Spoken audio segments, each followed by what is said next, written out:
Namaste. Greetings. Welcome, my friends. Thank you for being here.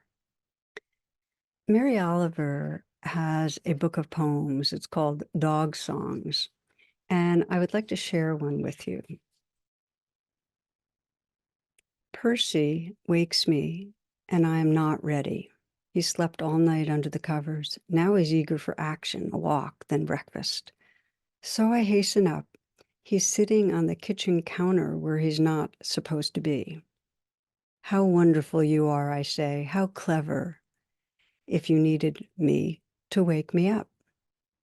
He thought he would hear a lecture, and deeply his eyes began to shine. He tumbles onto the couch for more compliments. He squirms and squeals. He has done something that he needed, and now he hears that it's okay. I scratch his ears. I turn him over and touch him everywhere.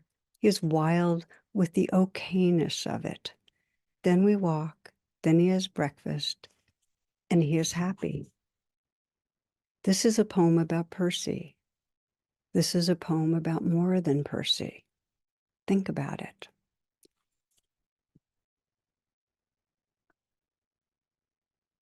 So the focus today is on our relationships with dogs, and it's on more than our relationship with dogs. You might think of it as what Thich Nhat Hanh called interbeing. What happens when we widen our attention from self, a separate self, to who we are in our togetherness and to the space of true okayness, of acceptance and love that can unfold when we deepen presence together. So I'll be sharing an interview of me by two new friends. They ran this for their podcast called Love Dog. The interviewers are Mark Drucker, who's an animal lover and he works in digital media, and he's a founder of lovedog.com, and Drew Webster, who's a dog behavior consultant and a wonderful one. So I was impacted by our conversation.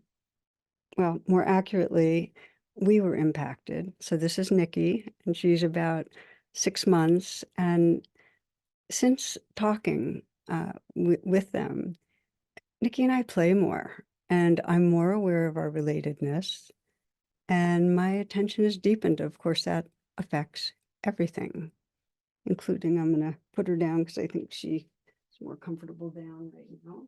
Thank you, sweetie, for being introduced. So whether you have a dog or a cat or a favorite tree or a nearby human, deepening attention to interbeing means more belonging. It brings more aliveness and love. So I hope you find this of value, and I encourage you to check out the website, lovedog.com. Okay, thank you and blessings. It's just a huge honor to have Tara Brach with us today. I know Drew agrees. I've been following her work for, I think, probably 5 or 6 years. I don't know exactly how long. I just want to say that the work that you do is really, really gorgeous. It's beautiful. You are a peacemaker. You are a healer, and you teach people what it means to feel. And I think almost more importantly, I know you taught me how to feel, and you put words to the things that I was always feeling but couldn't put words to. And I think it's fair to say, and not even a stretch to say, that Tara, I think you've helped millions of people around the world, and I wouldn't be surprised if you've saved a few lives here and there with the work that you do and the way that you help people frame things and understand things. So when I say it's an honor to have you here, it's an honor to have you here from the heart. Thank you for accepting. Sweet. Well, I'm excited because there's something at the heart of what you two are up to that has huge amounts of resonance, huge amounts to teach all of us. And maybe in that spirit, people that have been with me a long time know there's a reading that I really love, that it's called Spiritual Fitness.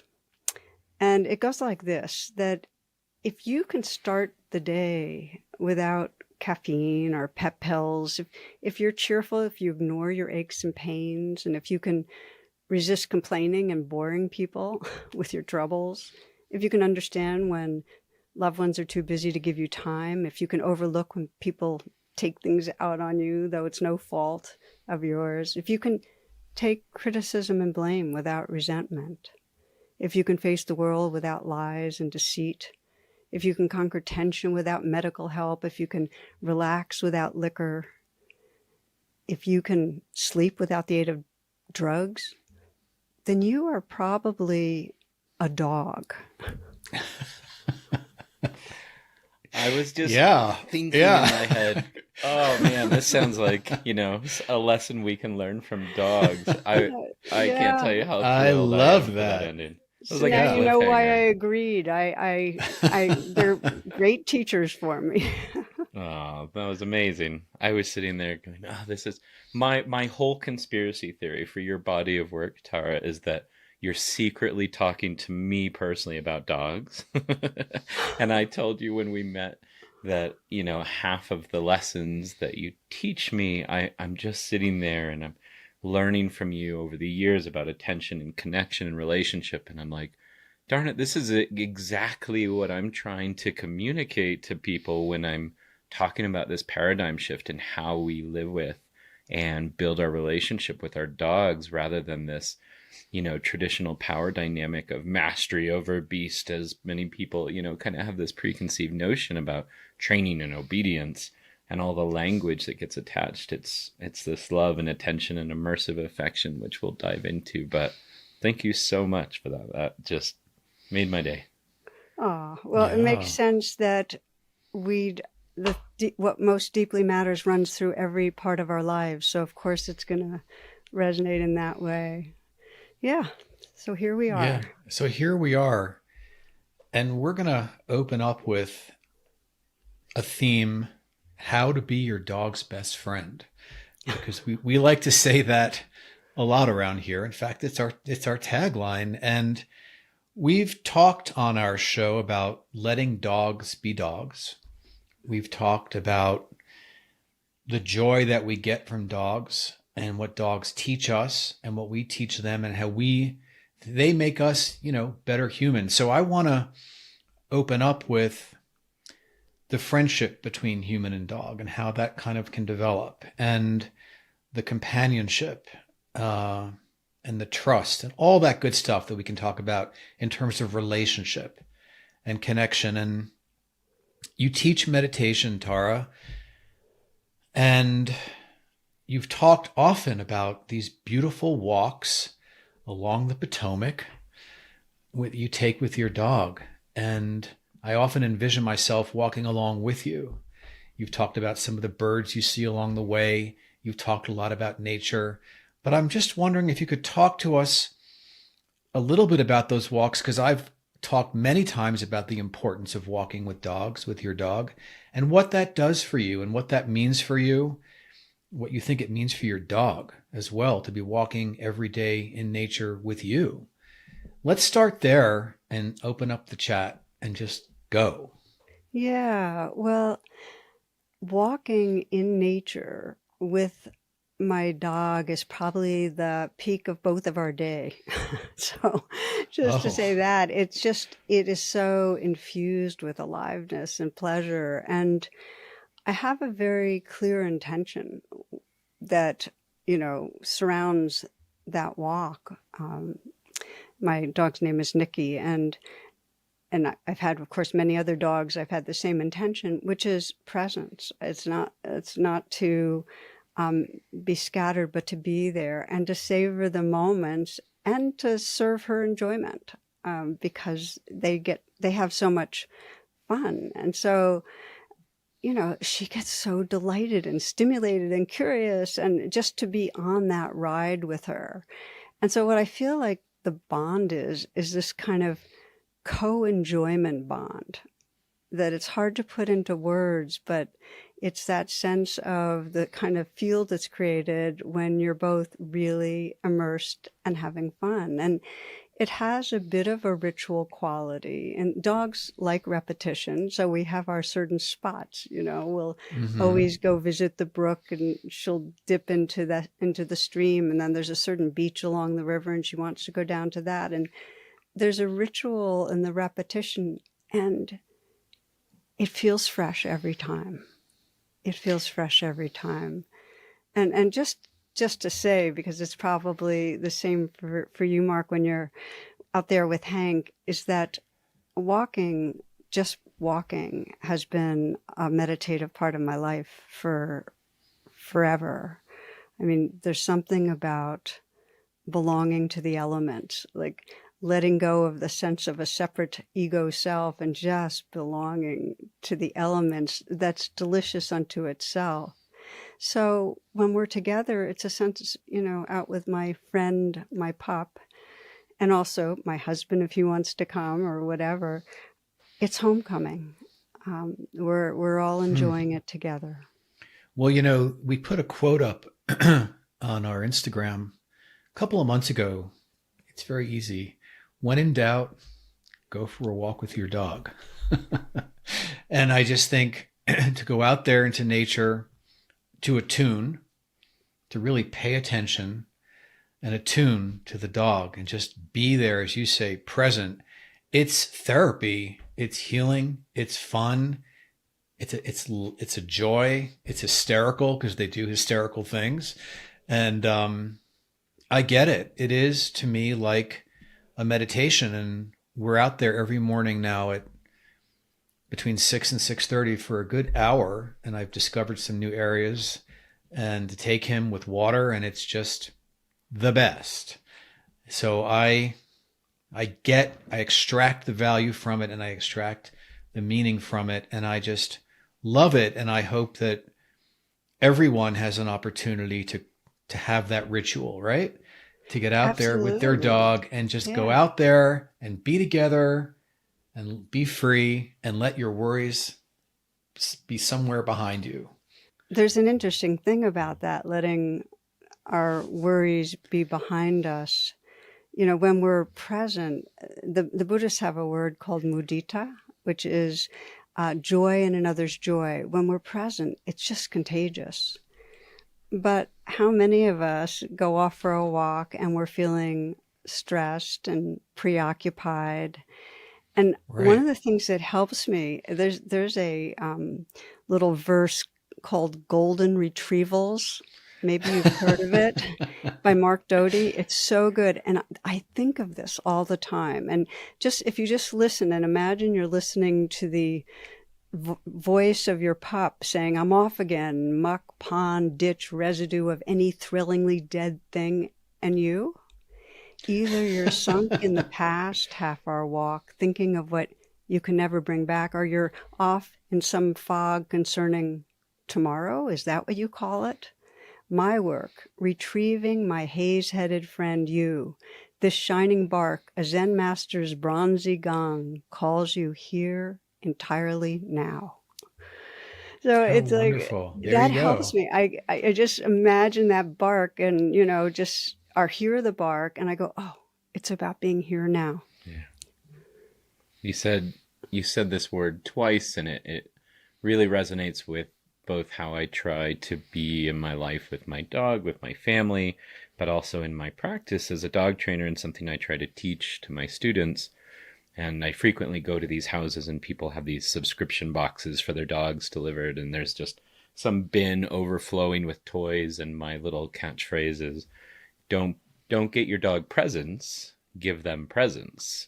And the idea being they don't need these things. We're being marketed that to be a great companion to your dog, you have to buy into this current pet dynamic we've all created as a culture, and we forget the bond, the human-animal bond. The richness came from giving our attention and to each other and Mark often uses the word hilarious. Like, they will completely warm your heart if you let them, even those things that maybe you don't love so much, and what's going in the mouth, and what's the thing they're going to jump off of that you wonder if they'll ever recover from. But yeah, you said it multiple times, presence, and that's really sort of my guiding principle.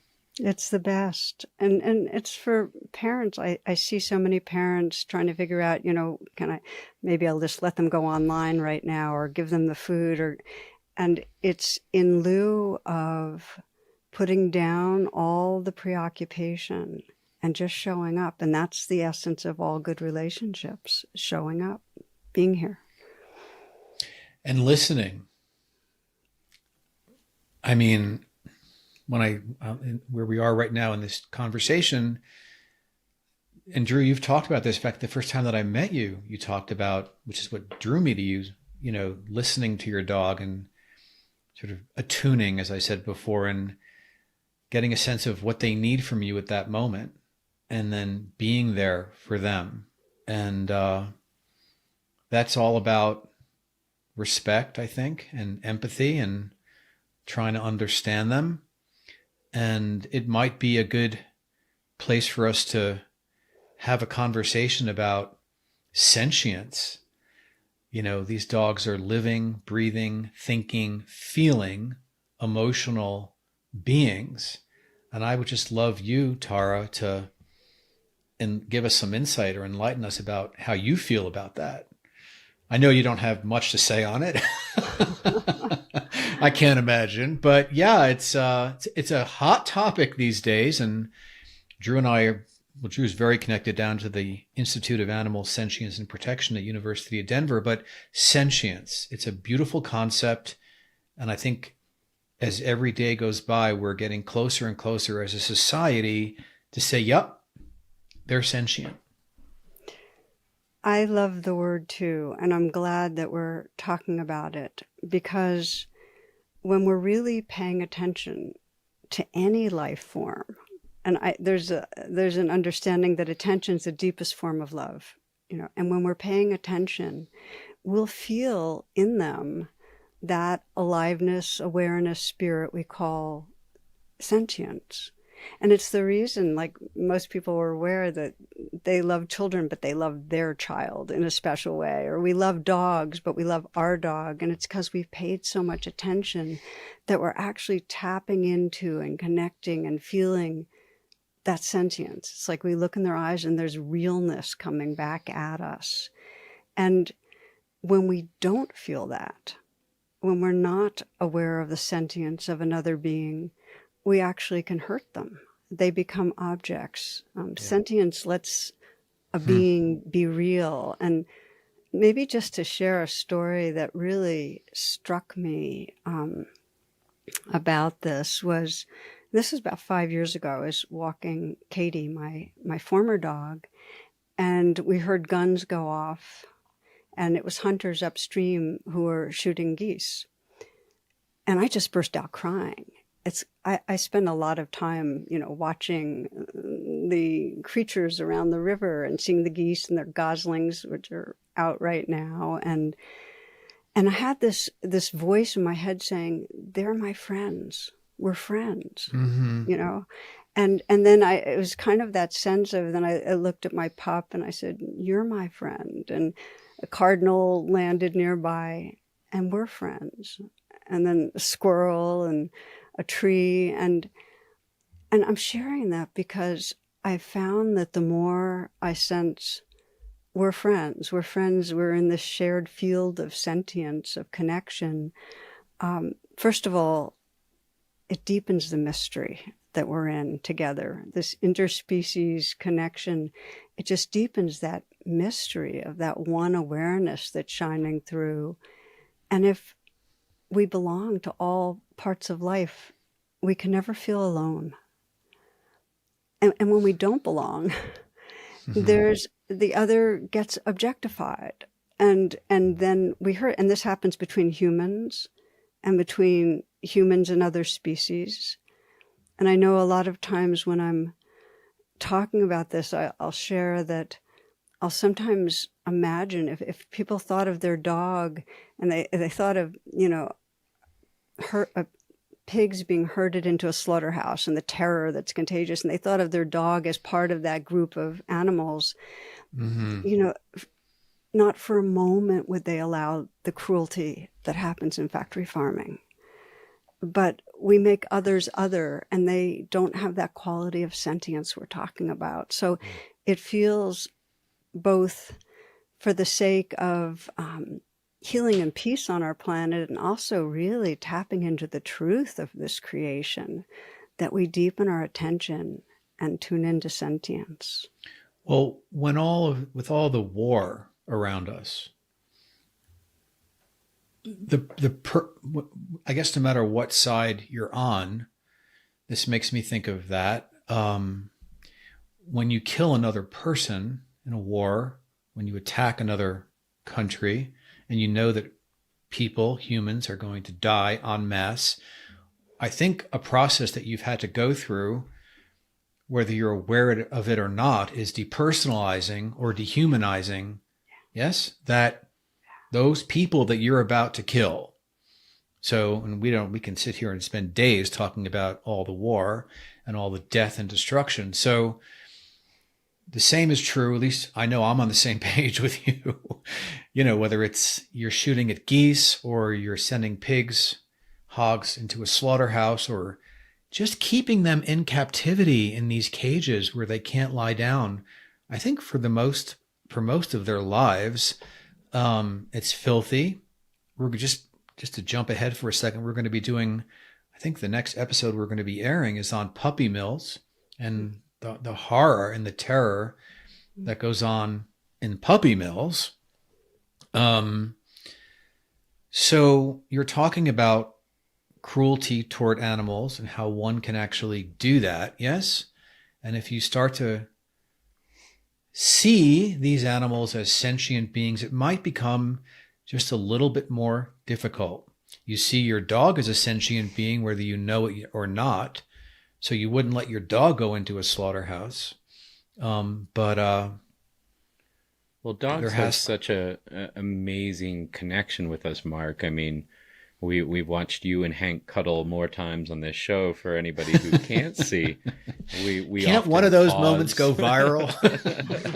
We often pause so Mark and Hank can have a snuggle, which is great. And what's so beautiful is, Tara, you kept using the word friendship, and I can't help but feel the same with the birds that come to our backyards. The other day, my son was giving me a little bit of a hard time because I was a bit later coming back from my morning walk with my dog Ozzy, and he's saying, what took so long? And I told him it had rained and there were all these earthworms out on the street, and I was worried they were going to get dried out. So I was laughing at my ridiculousness that I had to keep stopping to pick up these earthworms just to give them a shot. And that's not to make me feel small about it. I was quite happy about it. But, we have this lens for dogs that live in our home, and we have this instant connection. But I think it can be a doorway for people to start thinking about other species.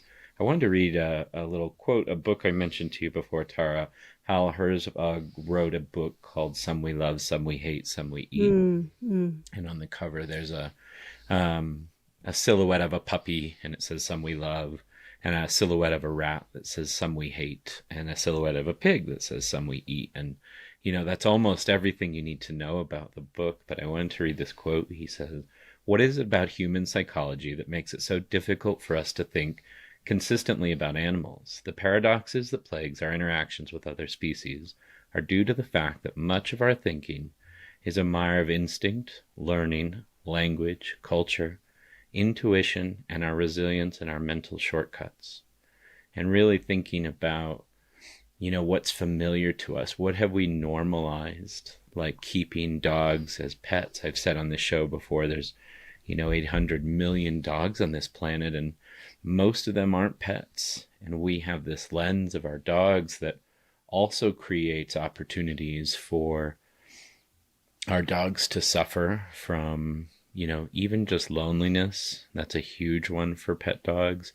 the way we care for dogs, some of the inappropriate training that's done in the sake of obedience, and some of these power dynamics we hold. So even within the companion animals that we hold beloved, there's this sort of slippery slope of our subjective idea of what well-being is. You know, I was saying about buying them presents versus giving them your presents. We tend to think that if an animal is, quote, spoiled, we're, you know, purchasing lots of things rather than really attending to their needs.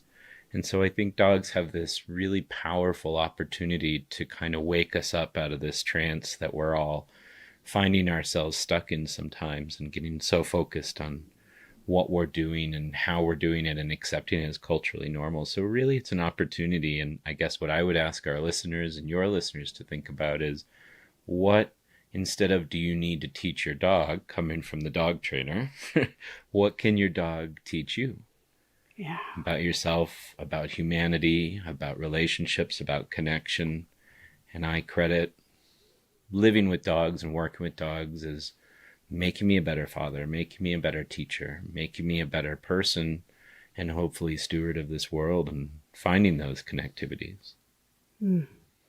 I love what you're saying, Drew, and what it, I think, can become a mirror for is in a deep sense, reverence for life. Like, it's just so deep in our cultural conditioning to have a hierarchy of what parts of life are more important and more valuable. And even with our beloved friends and that are dogs, on some level, they're less than. And I think often of, you know, Paul Farmer, an ecologist, says that the idea that some lives matter less is the root of all that's wrong with the world. And I think being with a dog and paying attention, you come to some deep place of knowing that it's all equal. And it doesn't mean equal power. It doesn't mean you're going to sacrifice your own needs. It means that in the most deep sense, spiritual sense, there's not a higher or a lower. And that brings up a sense of reverence. And I think it's something we can actually practice with. We can actually look and say, you know, and we can do it with ourselves and other people. Am I putting myself higher or lower? Ourselves and our dogs, ourselves and animals that we eat, ourselves and other parts of the earth. You know, is there some way that we're diminishing the value of life? I think there's literally an Oxford dictionary definition about humans and about nature, and I'm not going to quote it, but how we as humans really are at the top of the food chain, and we exist in opposition to nature. And so the tendency, therefore, and that's what we've been taught and conditioned to believe, which is why a lot of this happens, I think. And I do agree with you 100%. It is, we have this human tendency to put things into a hierarchy. And we are, of course, at the top of that hierarchy. And then we see ourselves as needed in opposition to, and when it's convenient, to coexist with. But when it comes to, like, for example, what we eat, yeah. So hopefully, I would love it. I think you would all love it if we can talk about another way to see the world, a way to stop othering, a way to stop othering and just, you know, coexist. And I don't know whether it's being one, but it's being with and having peace. That would be a great place to go from where we are right now, for sure. Yeah? Does that resonate? Deeply. Tara, when you spend time with your dogs, I've shared with you, but you, not trying to be funny about it, but you've been a voice in my head for about 5 years, meaning I've constantly been listening to your wonderful podcasts. You're one of the original amazing podcasters. I can't believe when I look at your library, how far back it goes and how deep I can dive. But there's this constant thread through your books, through radical acceptance, radical compassion. Everything I encounter from you has these themes of, paying attention and connection and relationship and compassion. And so many of those themes have come to me from the work I've done with animals. Where does that relate to you and sharing your life with not only the companion animals you live with in your home, but you talked about your environment that nurtures you and walking on the stream, and where you get, I mean, you mean so much to so many people. Two of them are staring back at you today, but so many people rely on you to bring them back. We were having an interview with our friend of the show, Zach Sco, who's going to come on, and he wrote a beautiful article about battling addiction and finding himself again. And he said, "You tell Tara Brach when you talk to her, she's the only reason I learned to meditate. I tried for years, and if I put Tara on, I can go there. But you let so many of us go there." So I'm curious how living with animals and especially dogs, for the sake of our show and audience, how that helps you find those themes in your life. Well, any being I'm with is an opportunity to pay attention, whether I'm alone and I'm with the life that's inside me, or I'm with Niki, or I'm with Jonathan, or I'm with you two right now. Its practice isn't compartmentalized. It's really all about remembering to pay attention. And I know how it gets shut down. I've learned a lot in terms of myself and others when I'm stressed. My empathy circuitry shuts down. I'm very good at sounding compassionate and empathetic, but my heart isn't tender, And You're so still human after all. Is that what you're oh trying my to tell gosh, oh so human. And I wish I had a busyness. bell. Confession. Confession. I only have this. Tara gets stressed. Tara sounds better. When I'm stressed, when I have a lot to do, when I'm in my workaholic kind of headset, I'm not listening as deeply to myself and to you and to my pups.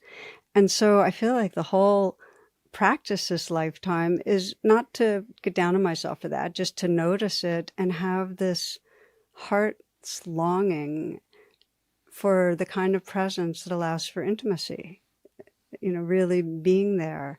And what happens to most of us, I know from studying a little bit about the brain, is that stress really does shut down the relational circuitry. And so how do we find our way back when we're reactive? And then there's some questions that can help with that, and that I ask. And one of the questions I got from a civil rights icon, who says, when she sees other people acting in certain ways that are unhealthy, she'll say, "Well, where does it hurt?" And sometimes she'll say it out loud. This is Ruby Sales, but sometimes that's her inquiry.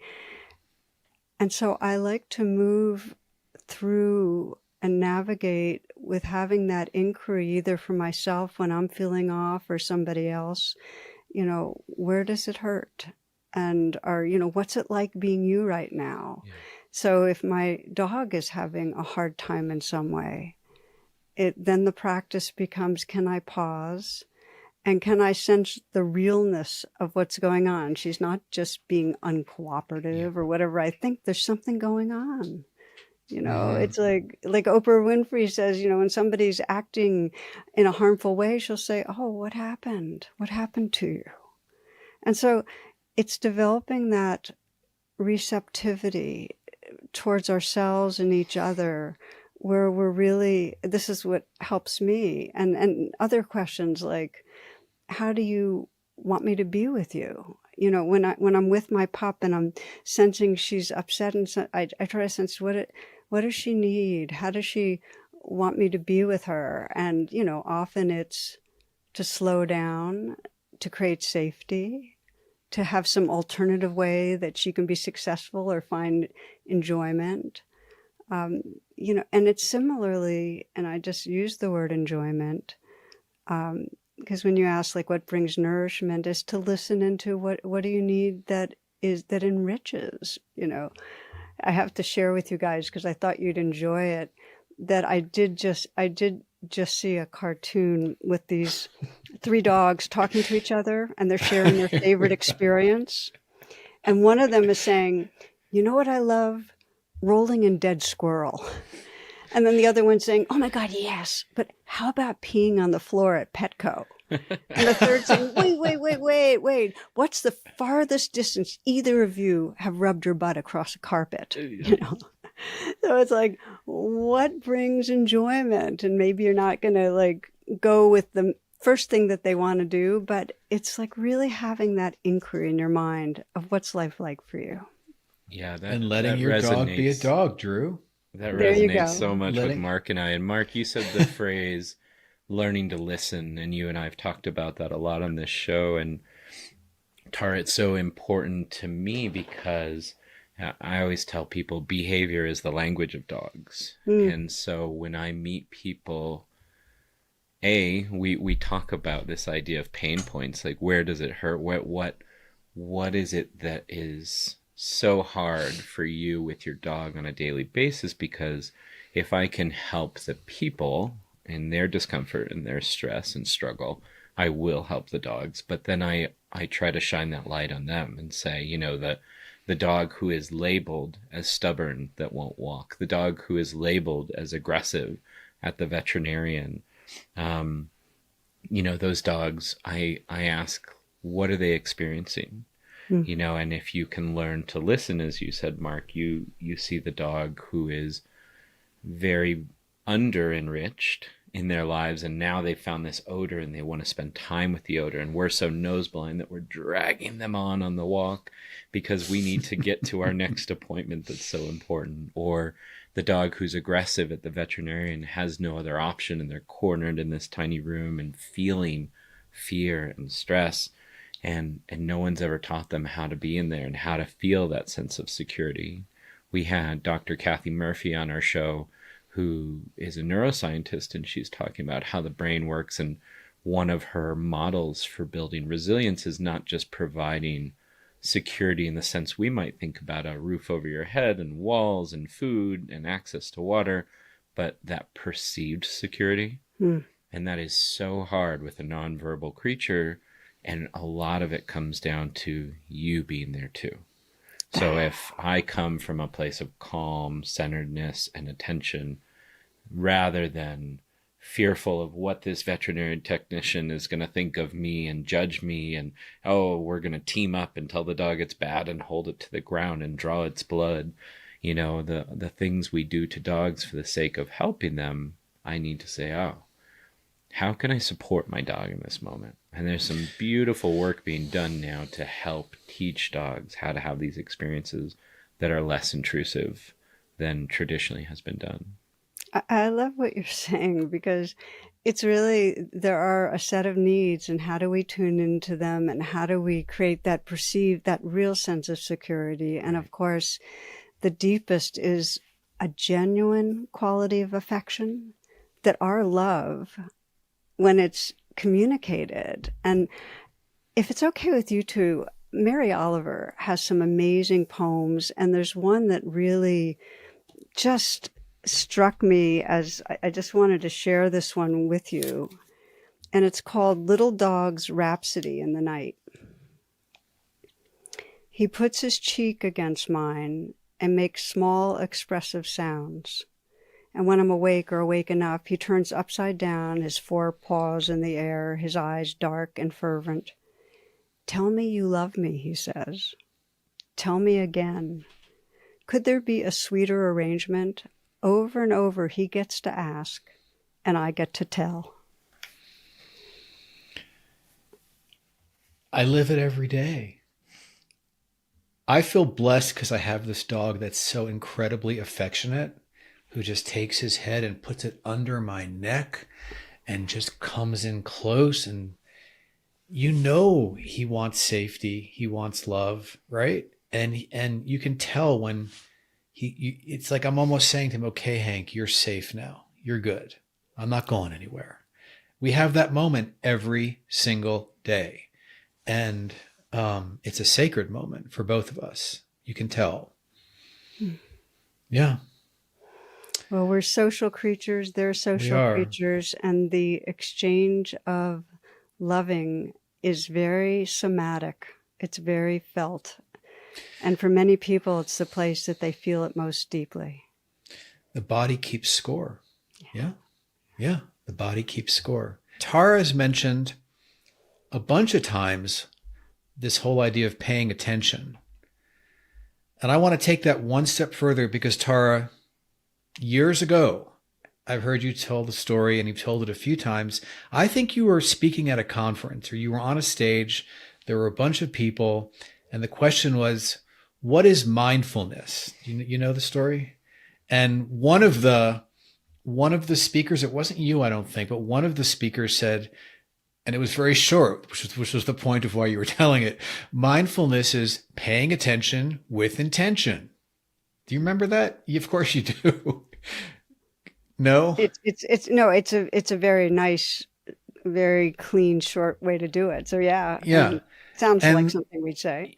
yeah, so there's the idea of paying attention, and then there's the idea, well, what is your intention? Mm-hmm.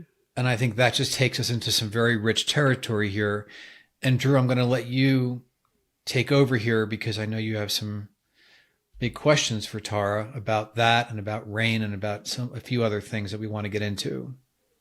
Yeah. And I think one of the areas I'd love to go with you've talked before on your show about a couple of concepts that I really connected with. And one of them is this idea of receptive energy. And so as a person that didn't have a lot of background in some of these traditions and ideas, this was sort of a aha moment for me, something that I learned from working with dogs. I worked for years in shelters where I would frequently have to go into a very small little space with a dog who is in extreme distress, and they're showing me everything from fear and cowering and hiding to some very offensive, defensive behaviors that would be labeled as aggressive. And I'm supposed to go in and get that animal out or move them or assess them or whatever, right? And there's something that I learned to pay attention to that for me, I describe as the cold chill. When I'm really in that moment with the dog, there's a stiffness I could identify with my eyes. And there's a moment and I just feel it in my bones and I don't know how to describe it, but you were talking about receptive energy and really paying attention and stepping outside of ourselves and being empathetic towards their experience. And so for me, this was kind of that aha moment of like, is this explaining that sensation of, that otherwise I might hide behind and say, oh, that's just woo woo. I don't know what that is like, but really tuning into it has not only kept me safe, but also has dramatically lowered the stress for the animal and brought us back to a place where we could work together or move safely through space together. So I don't know. I guess I'd like you to tell us a little about receptive energy and how could that relate to working with, living with animals? Well, let me ask you a question, Drew. When you get that sensation and it's very distinct and it's kind of a flag for you, what happens right after that? What goes on internally that allows you to, receive and respond as you do? I think for me, it's always been slowing down and really, how can I bring this situation down? For me, whether it's working with animals or being married, I always think, am I going to throw gas or water on this fire right now? Right. Or working with me, right, Drew? Yeah. My relationship with Mark Drucker, is this a water or a gasoline situation? And so for me, if I feel that, or if I experience that, or the dog is right there and I'm seeing the pupils and the forward ears and the stiffness of the commissures and all the things that I've learned to pay attention to visually, but there's a feeling that I have, and I soften my body. I carry myself in my shoulders a lot. I always feel kind of stiff. And so one thing I've learned over the years is kind of to relax into my body and get soft, get small, and slow down, because it's usually happening because I'm rushing or I'm trying to accomplish a goal that's based on my needs, right? And so that's when I try to stop and say, what could this animal need to feel less threatened or more confident, depending on whatever the situation is? That's really helpful, because what I'm hearing is that when there's a potentially volatile situation that could cause, where there could be reactivity and more distancing, you get that flag of that very distinct sensation. And instead of being, hijacked by your limbic system, where you'd get more controlling and kind of shut down sensitivity, you've actually have that kind of inner process of slow down, soften and open, and pay more attention. You deepen attention, so then you know how to respond in a way that's going to meet needs and create that feeling of security and whatever's needed to move in the direction that's healing. What happens for most of us, and this is whether we're in a potential conflict with another person, with ourselves, with an animal, is that unless we're intentional and conscious, very quickly the limbic system takes over and we actually get rigid in our behavior, very habituated, and there's blame. There's a sense of bad dog or bad person. Sure. There's a sense of tightness in our heart. And what we actually do is fuel on the fire. So you have found a process that lets you throw water on the fire. And my particular way with that, to me, that's the value of mindfulness and compassion, which is mindfulness teaches us to slow down or to pause, to deepen our attention. And as you say, to soften, to have our hearts be soft so that we're actually not armored, we're receptive. And I can, it's never a conflict in terms of between me and a dog or me and another person. It's a conflict in needs. Yeah. And so I'll give you an example of how I work with it that's got some real parallels to you, Drew. And it first became very conscious with my son, where, he was a teenager. He was very, his priorities in life were computer games and socializing and the like. And I was feeling a lot of anger, and all my ways of approaching him had anger in it, some sort of an attack. And his response was not one, I wasn't bringing out a response that moved us towards more of a healthy situation. And I realized, oh my gosh, he's going to graduate, be gone, and I really don't want to live out this negative ritual. So I did what you were talking about when I would get that flag that, okay, here's where the tension is, conflict in needs. I would pause and I would go internally. I'd use the RAIN practice, which is recognize what's going on, allow it, just let it be there, investigate, feel it in my body, and nurture. And I would do it with myself. And what I found out was I'd recognize, okay, I'm angry.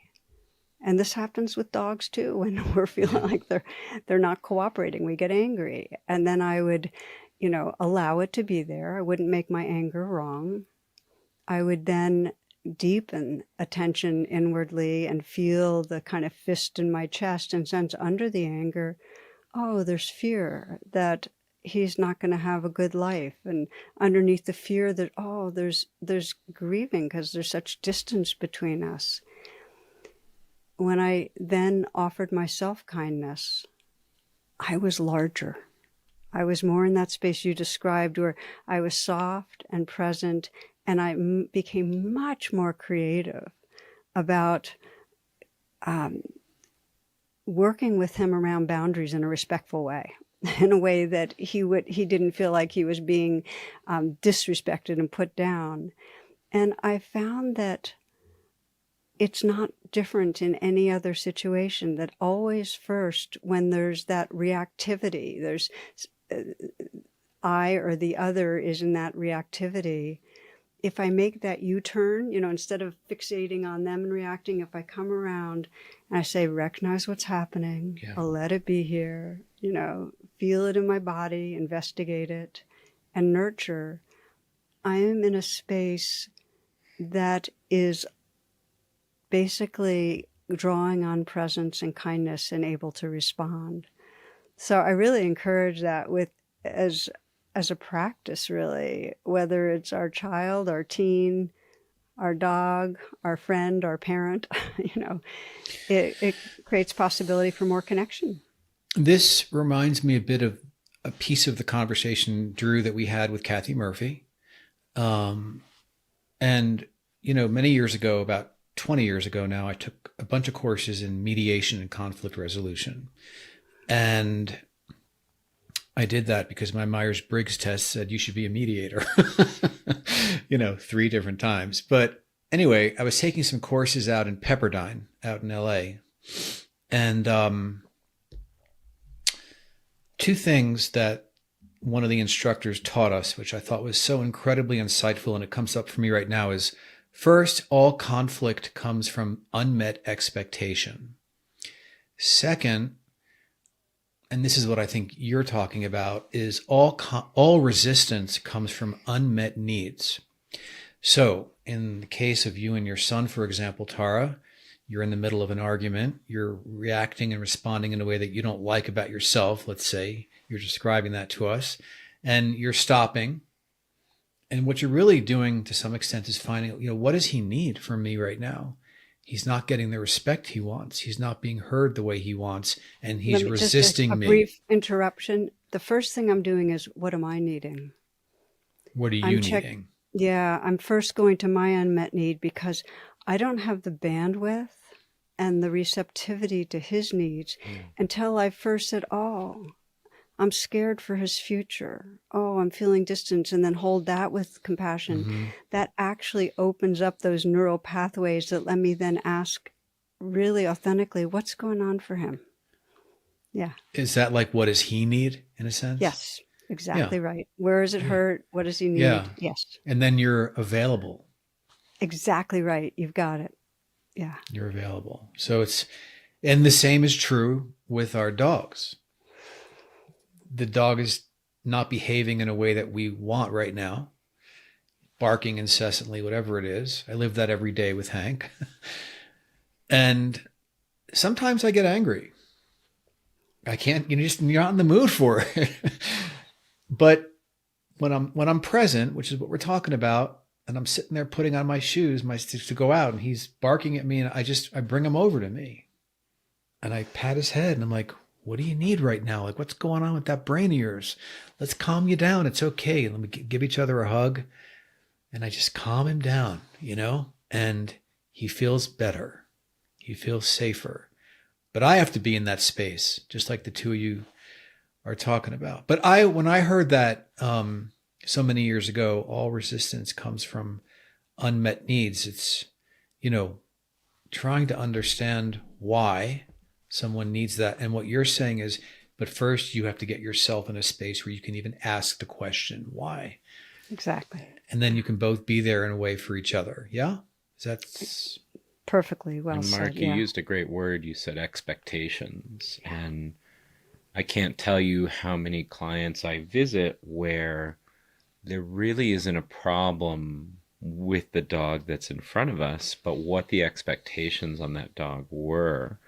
And often they're unreasonable, where they're the third of that specific breed type that's come into that home, and people think, oh, this is the one that's off. We've always had insert breed here, and they've never been as much of a problem as this. And, I remind them, like, they've changed. Like, that's 3 generations ago. They were 15 years younger, and they didn't have this life situation and all this too.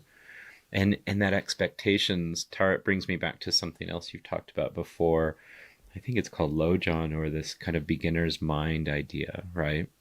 And one thing I try to communicate to people is that dogs are really incredible, and we tend to sell them short on a daily basis because they're so familiar. Their species name, Canis familiaris, I think kind of highlights that, in that we think of dogs as pets, and all the dogs we see behave X way, and social media is only making that worse. Here's all these people living their best lives with their dogs. But what I see is a lot of people suffering, and a lot of dogs suffering, and people who haven't gone on vacation in 10 years or 15 years because they're dealing with such extreme anxiety or fear or aggression and things like that. And getting curious, when the first time I read Radical Compassion and really familiarized myself with Rain, I was like, this is what we need. Like, Rain, comma, for dogs, right? Like, how can we apply it? And I think what you do so well is this idea of, how do we take things from words to works? How do we take our philosophy into that cage in the shelter when it's me and 6 feet of space and a bunch of teeth, right? How can I be there and show up and soften? And then that's the part that takes a lot. And Mark used the word anger. We've all felt that, and frustration. The show's called Love Dog, but it's not always simple. It's not always easy. We do have attachment to things, and when your puppy chews them up, we do feel certain ways, or, have those experiences and those feelings. I just want to highlight and say yay on what you both have said about expectations. It feels so important that we're bringing it in, because if I look at my own suffering through history, it's because I had an expectation that I should be a different kind of person. Yeah. If I look at a lack of intimacy with another person, it's because they should be different, or we should be different. And similarly with our animals, our beloved friends, any idea that they are supposed to be different, the should is again the flag here, Yeah. Mm-hmm. Actually interferes with listening, and it interferes with caring. In a moment that I think I should be different, my heart tightens. Or if I was thinking, oh, you should be doing this differently, I would lose the sense of rapport and connection that I feel with both of you. So I love that you're bringing it up, because I think it can be a really very practical, useful flag. Like, what are my expectations of my dog? And how might they be getting in the way of really listening and sensing the sentience, and sensing the needs, and sensing the possibility of a deeper kind of connection? I'm sensing a book here. What are That I you two are am going to write. Drew, we're going to write a book. It's what are the expectations of my dog? Because we have to be real, and we're not. I used to have my dog carry my shopping bags up 79th Street in Manhattan. He loved it. That was great expectation. But it comes back to, and he lived for that. But Drew, to some extent, this reminds me of, the caveman and the wolf that got together in a speakeasy about 30,000 years ago. And, they made a grand bargain. It's like, I'm going to take care of you and you're going to take care of me. And it's this whole idea of the grand bargain. And when it works out, it's a really beautiful, beautiful thing. But I agree. The conversation around expectations is a big one between us and our dogs, and us and between one another, because we tend to expect a lot. Tara, in the Rain realm, one of the areas that I would like more clarification, although I definitely understand it better than I did initially, is the I in Rain, the investigate. And I've come to know that you're talking about what's going on in your body, when you're feeling this tension, this hurt, this rejection, whatever it is that's causing the dysregulation. Can we just talk about that a little bit? The I, the investigate, the body, and what your body is telling you about what's going on. Where does it hurt? I think that's what you were saying, right? Yeah. Well, it's a great question because when we're off, when we're not listening, when we're reactive, we're actually cut off from our bodies and we're not able to do what Drew does, which is sense that cold chill and actually have our bodies be a messenger of what's going on. So a whole deep part of mindfulness is with curiosity and gentleness and kindness, re-inhabiting our bodies.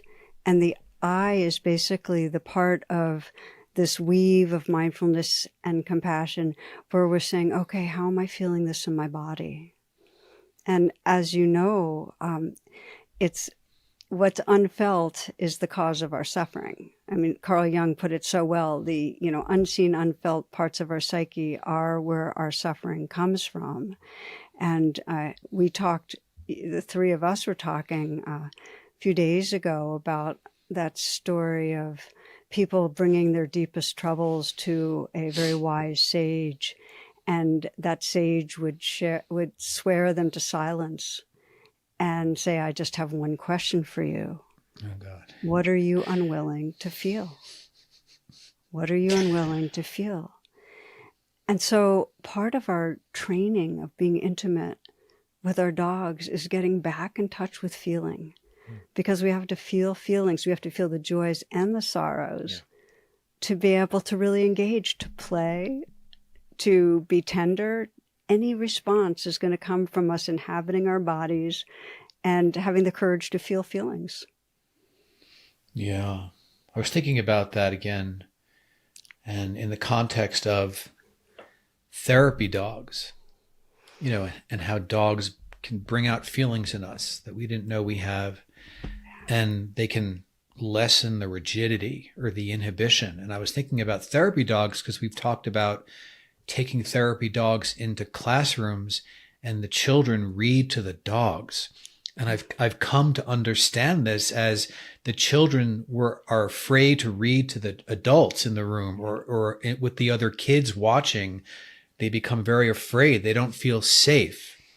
And reading to the dog, all that inhibition just goes away and they feel safe. And this is one way. What are you unwilling to feel that dogs can help us feel? And it's such a beautiful, it's such a powerful question. As you know, I've been pondering it for years. And I just love the question. And when I first heard it, as I told you, I was startled by it. I froze because it's so huge. At least it's how I received it. And in the dog world, I'm just happy to have that one really beautiful example, but there are so many about how dogs bring us out of ourselves. And this is one way that the therapy dogs I know are helping the kids who feel a little bit afraid. Well, a lot of humans do not feel safe enough around other humans to open. And so their dogs, the relationship with their dogs, are dogs or horses or there are other therapy animals actually give access to connection. And, there's a reason people live longer and people live happier when they have animals in their lives, because they have access to connection. And this is something, Drew, that I think we can talk about and we should bring up with Zach Sco, because Zach goes into the prison systems in California. His NFP positive change, that's all the work he does with prisoners in corrections facilities. And he brings dogs out of kill shelters and takes them into the prisons to help the prisoners, and they train them. And you can only imagine what these dogs are helping these prisoners feel. And we know that Phil Tedeschi here at University of Denver also does work in the prison systems here in Colorado. So it's yet another way the dogs bring us out and help us. And Drew, do you want to say something? You look like you're on the verge. Yeah, no, it's just taken me down a path. I mean, we've had so many powerful examples of this. There's a wonderful book by Meg Ulmer called The Biology of the Human-Animal Bond.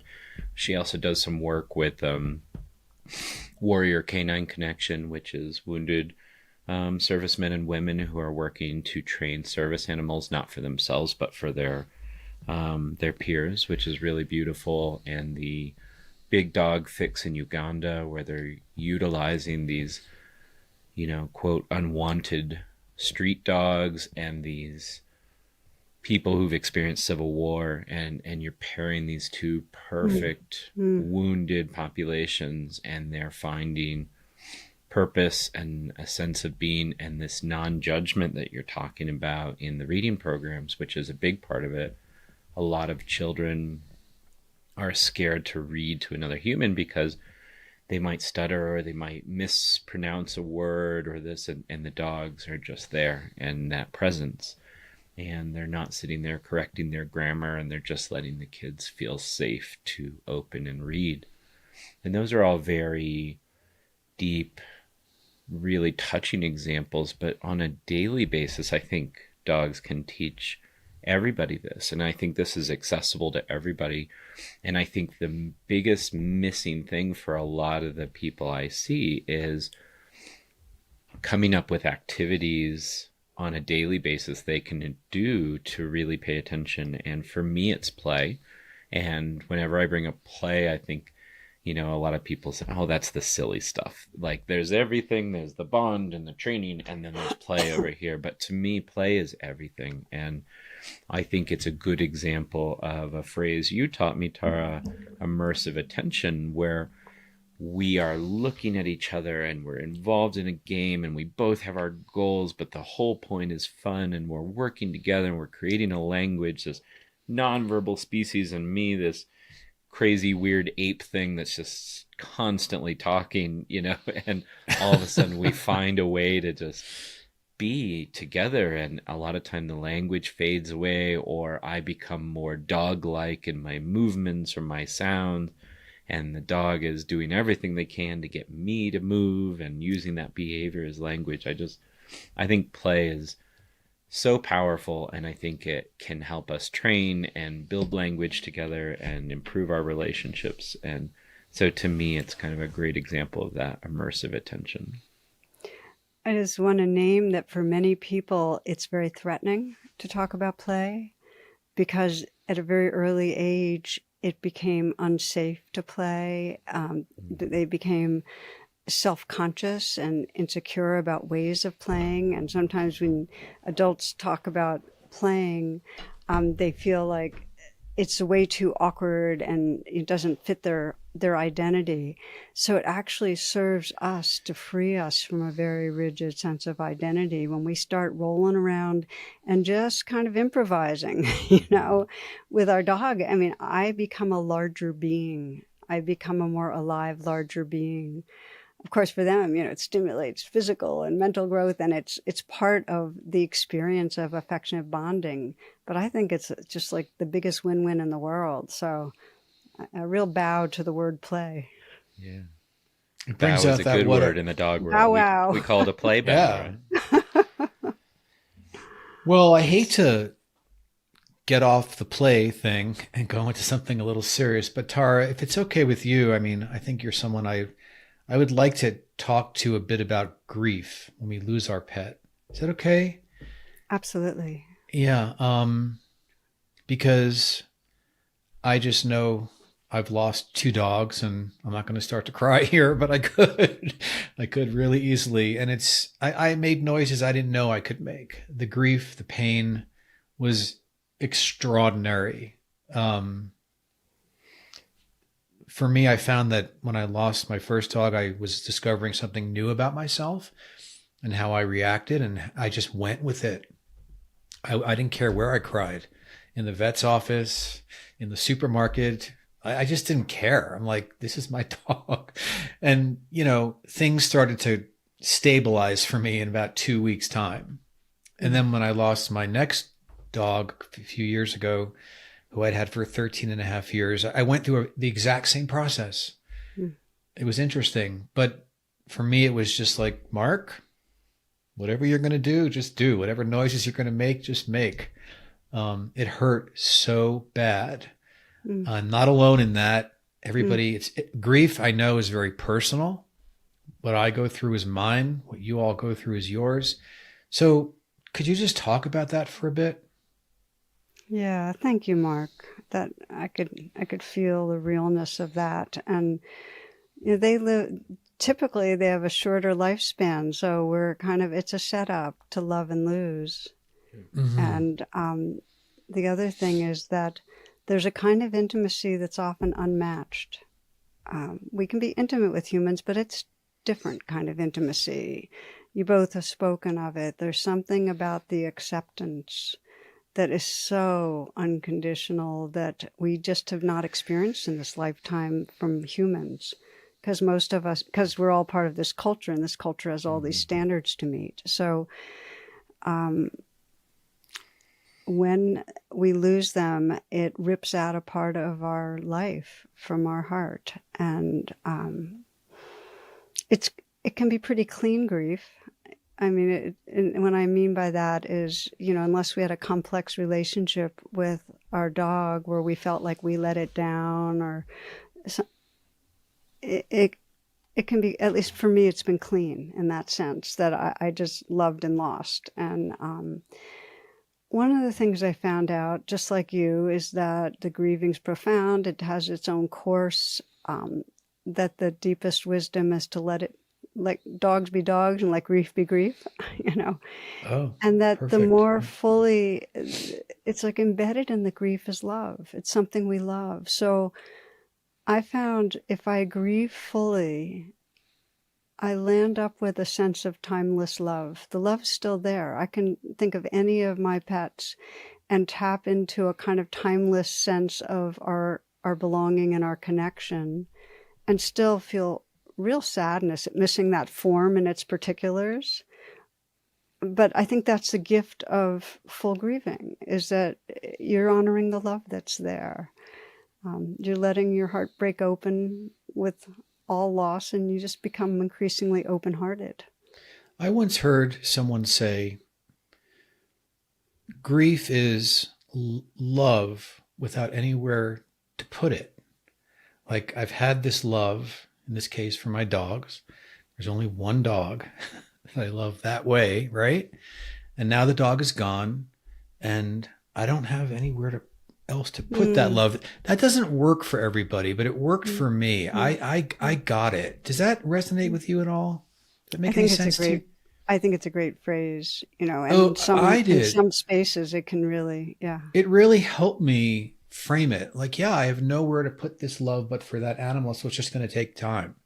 And the other thing that you said, I just want to comment on, which I have said to myself and which I have said to others, is it, this bargain, this, I forget exactly how you said it, but we get these dogs knowing that we want to outlive them. We don't want them to go through life without us.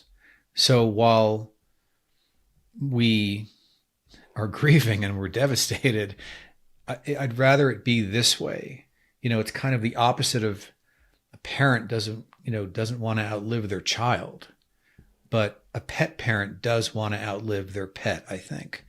Um, and that's a piece, that's a perspective that I've always had, which is why I think I go through this process for a couple of weeks and then I just start to feel healed and better, because the perspective begins to make sense and kick in, and it's okay. The relationship and the longevity, it worked out the way I wanted it to. I've given the dog a great life. I don't want that dog here without me. Thank you. You Nothing. said something earlier about these are my friends, and something that's really hard. I tell people I train dogs for a living, and the reaction is, how cool. Isn't that so much fun? And it is. And I don't want to take anything away from that. But if you do some fast math in your head and you say Drew trains between 15 and 20 dogs a week for 20 years, I've lost a lot of my friends. And Christmas last year, I was torn between the joy my young children were experiencing, running around the house with all this excitement, and a very close client of mine had to be euthanized for medical reasons. And I was celebrating with my family, and we had the in-laws here, and then I was going into the bathroom and weeping because I lost this just dear, dear dog to me. And so it's so heavy just thinking about it now, but like, we open ourselves up and open our hearts, but it can just rip you apart sometimes too, to love them so intently, you know. And so it's this amazing connection, but at the same time it can take its toll. And my question to you, Tara, is what, for people like me and veterinarians who are often told with things like euthanizing their clients, some of which who they think they could help, and people in the behavior world who think there's always more they could have done, what kinds of things can we do for ourselves in the sake of like caring for the caregivers who have to do these really difficult things and make really difficult decisions on a regular basis? Yeah, well, there's two layers I'm hearing, Drew. And one is, what if somebody's plagued by a sense of I didn't do enough? And if we're going to be in the caregiving field, we have to have a trust that our deepest aspiration is to care for and help, and then be incredibly forgiving because it's out of our hands. And so that's something, that's just a capacity to develop, to know that, just to trust how much we care and that we're doing our best and it's out of our hands, and it's often going to feel imperfect. I know that sounds pretty cut and dry, and it's a really hard thing, but that seems really important. And the other is that when you sign up for being so proximate to life and death, to, you know, what the Taoists call the 10,000 joys and the 10,000 sorrows, you're living the full ride. And Yeah. just to keep remembering you've signed up for the full ride. The more your heart breaks open, the more there is an openness that's big enough for this living, dying world. It's there. And the more you trust that, the more you can feel all the feelings and actually still be able to keep moving and navigating and feeling basically okay.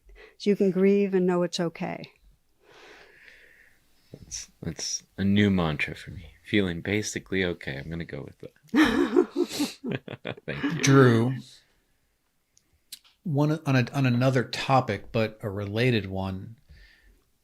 We're going to want to have a conversation about pet health insurance, because the few professionals I've spoken to in that realm, you know, the amount of times that veterinarians in an emergency situation could save the dog. Yeah. But there's no law out there which makes them save the dog. If the pet parent can't, right? Yeah, if the pet parent can't pay for the insurance, for the treatment, for the surgery, whatever, to stabilize the dog and treat the dog, then they will euthanize the dog. And this goes on every day in the veterinary world, and it causes an enormous amount of pain for the caregivers, and it causes an enormous amount of pain for the pet parents who don't want to euthanize their dog, especially when the vet is saying we can save the dog, but it becomes a financial thing. So it's another conversation to have at another time, but it's an important one to have, because in this country we're not oriented that way, whereas in other countries such as Canada, they are oriented that way, to have pet health insurance so that the dogs who can be saved are saved. I just want to have a brief conversation about interbeing. It's sort of along the lines of what we talked about earlier, sentience. They're connected. What is it, and how does it connect with our relationship with our dogs? And I'll just let you talk, and we can finish up. Yeah, well, the word interbeing was really coined by Thich Nhat Hanh, a Zen teacher, and it's really beautiful because it basically says that in this moment, I cannot separate my experience from your existence. It's like we are inter-influencing each other. And this is happening in an approximate way with us, but the weather in one part of the globe totally impacts people's experience in another. Every part of this universe is inter-influencing. And if we sense that with our dogs, if we sense how much impact they're having on us and how we're impacting them, we start paying attention more. We start deepening our attention, and we start touching into not separate, but from the same source, the same awareness, the same sentience in these different forms that are just interacting. And how can we be sourced and present in a way that brings them as much connection and joy in that as possible? And there's some reflections that can support that. The basic evolution of all of us is from a separate self, to we, to really feeling like in this moment, here we are, that there's a field of consciousness.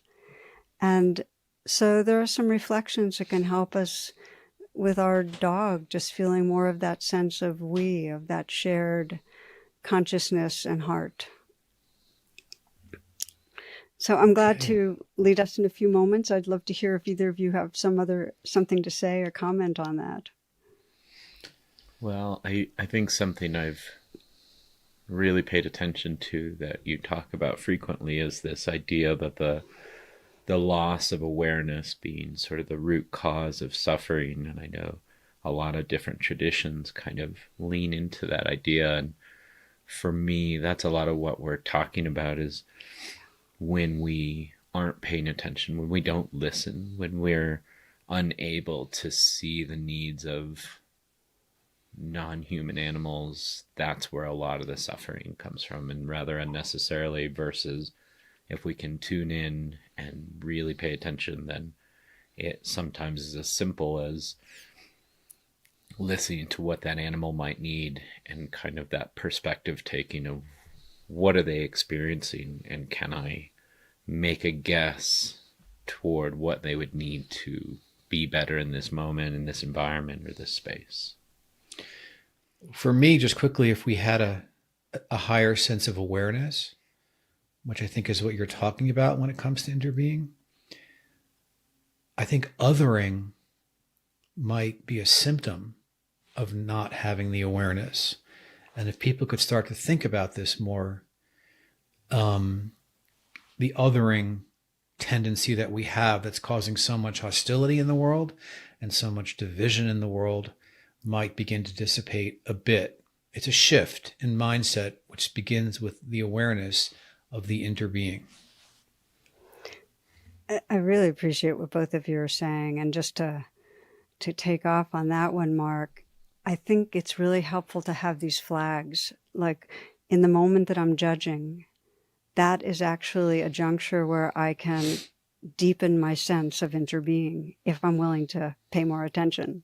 Go there, yeah. So let's practice a little bit. This is just a few different pathways that wake up our awareness to our shared belonging.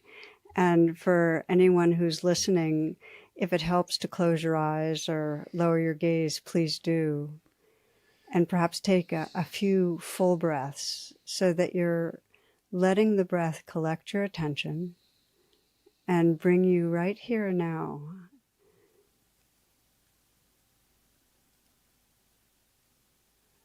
Let your senses be awake. So you're aware of the sound around you, the sensations and aliveness in your body,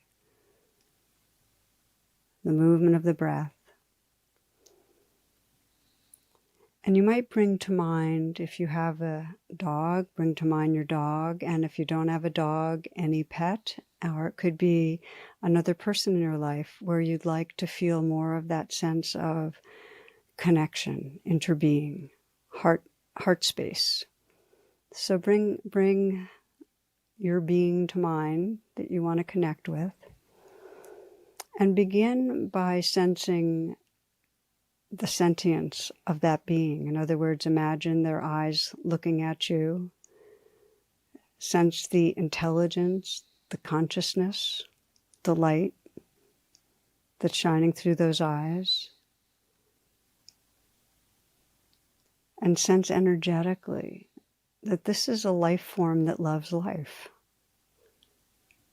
that wants to be alive, that just like you loves and wants love, that loves to connect. So you can start to feel the energetic and subtle energetic, kind of the spirit of this being living through this form. And you might even use the word thou, just to sense a kind of sacredness. Or namaste, I bow to the sacred that's living through you. That's completely equal. It's the same spirit, the same sentience as lives through you. And that it's kind of from the same shared field. And you might sense how when that being is feeling vulnerability, it's just like when you feel vulnerability. That there's fear, that there's discomfort, and just sense a kind of quality of being able to sense, well, what do you need? And you might imagine a time when this being was vulnerable and what it would be like when that comes up, of saying, what's it like being you? Where does it hurt? What do you need? And feeling your natural compassion.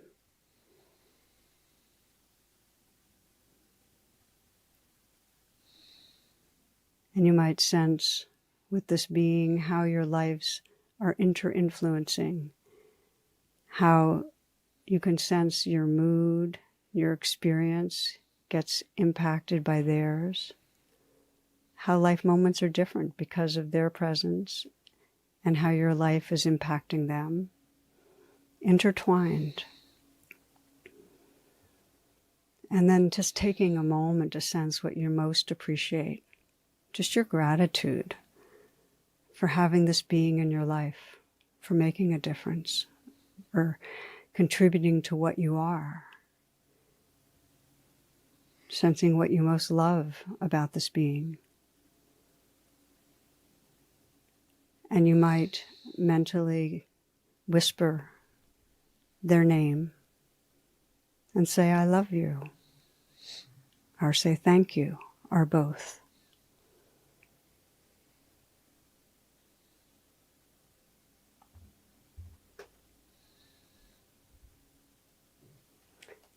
And then take a moment now to feel the presence that's here. And sense what's most important to you as you move forward to remember.